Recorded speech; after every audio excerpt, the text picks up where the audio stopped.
Now let's talk about some triads. Our triad, once we know our five-finger scale, it's very easy to create our triad. Our major triad is the first, the third, and the fifth note of that five-finger scale. Our minor triad is the first, the third, and the fifth note of that minor five-finger scale.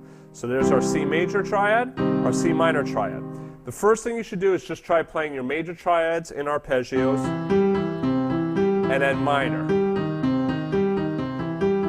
Notice I'm using pinky and thumb, middle fingers, thumb and pinky. I'm not doing this. I see some people play like this, and I'm not going to say who, but I actually see another online piano teacher who plays and demonstrates that. Don't use that for your fingering for your triads. That's not good fingering. That's bad fingering. You would almost never use that kind of fingering for your triad. Now, when you play a seventh chord, yes, you're going to notice that these fingers are in there like that, but playing a triad by itself, this is not good fingering. And the reason that you don't use it is because, you know what? It actually slows you down. I mean, take a look again. So let me pull up my sleeves here and take a look at my arm and take a look at the position of my hand. Okay, look at that versus that. Now, I'm not doing anything, there's no tricks here, okay? So take a look at my hand, what's happening. Pay attention right in here, okay? So, see that shift? See how when I'm doing this, now let me move these fingers out so you can see.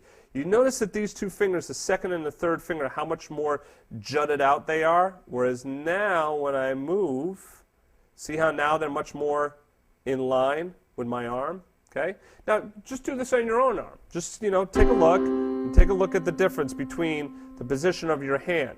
Again, when you do 1, 2, and 3 like this, what's happening? Your wrist is getting cocked like that, right? So it's, in this case, it's cocking off to the right, all right? So now, when you move your wrist like that, it is going to create more tension. All you gotta do is just hold your hand like that, just walk around with your hand, twisted like that, and see how comfortable that is. I guarantee you that after a while, you're gonna start getting sore and you're gonna wanna release that, because there's tension that's being created there. So this is why you always want to try and play with the best fingering possible. I've done other lessons on fingering and trying to choose the best fingering. But really, all you gotta do is, boom, right here. You use your eyes and you use your brain. So when you look at that, you could see, well, yeah, I guess that kind of looks like I move, but wow, yeah, that actually looks much more in line with my arm and much more relaxed. So, do your majors, do your minors. Switch to D.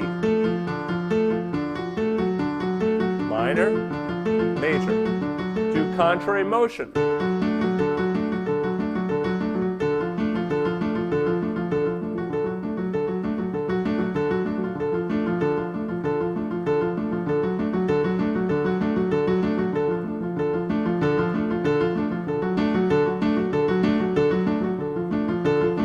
See how I'm using my dynamics? I'm playing the thumbs a little bit louder.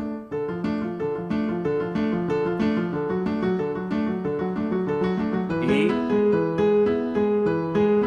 minor, F major, minor, G major, minor, A major, minor, B major. Even here, you can still use your pinky middle. If you wanted to use different fingers, use 2 and 4. Notice, there's 1, 2, and 3. There's 2 and 4. There's 1, 3, and 5. So you see how 2 and 4 splits the difference? Okay? So 2 and 4 is not a bad fingering. But you can still use your major. You still use your 3 and 5. There's major, minor. Let me go through the other ones. D flat major. D flat minor, E flat major, E flat minor, G flat major, G flat minor, A flat major, A flat minor, B flat major, B flat minor.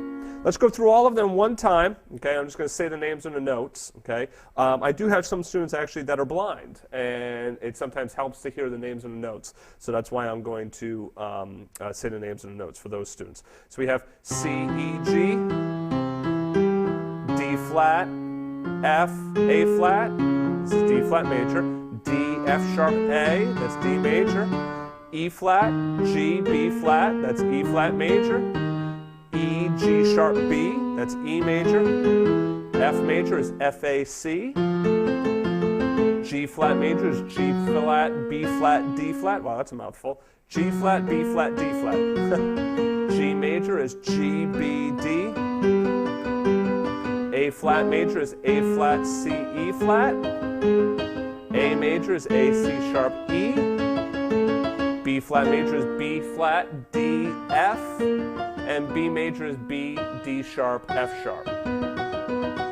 And of course, to make all of those minor, just flat the third note. So it'd be A, C, A. C, E flat, G, D flat, E, A flat, D, F, A, E flat, G flat, B flat, E, G, B, F, A flat, C, G flat, A, C, D flat, G, B flat, D, A flat, B, E flat, A, C, E, B flat, D flat, F, and B, D, F sharp. Okay? Do them contrary motion. You can just go chromatically. I like the minors.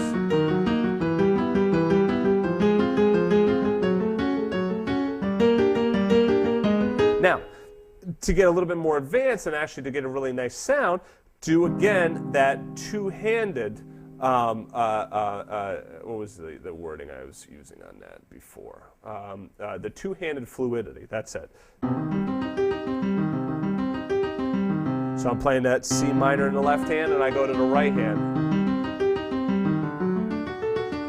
There's D major.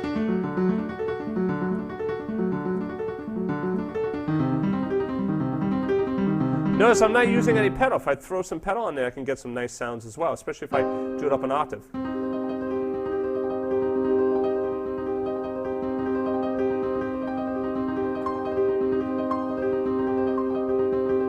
just putting that top C on there.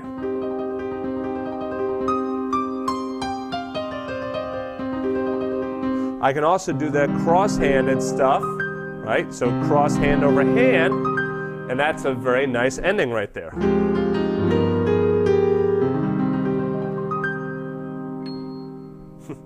That top C sounds silly. All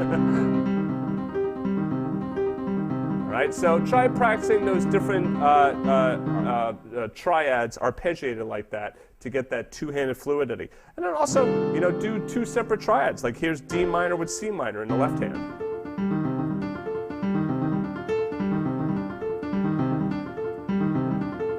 And then try the different finger. Try 1, 2, and 4.